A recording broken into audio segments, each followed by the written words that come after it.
மனதில் நின்ற காதலியே மனைவியாக வரும்போது சோகம் கூட சுகமாகும், வாழ்க்கை இன்பவரமாகும். உன் வாழ்வில் செல்வங்கள் எல்லாம் ஒன்றாக சேர்ந்திட வேண்டும். பூவே உன் புன்னகை என்றும் சந்தோஷம் தந்திட வேண்டும்.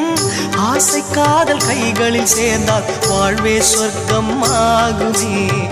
ஆசை காதல் கைகளில் சேர்ந்தால் வாழ்வே சொர்க்கம் ஆகுமே.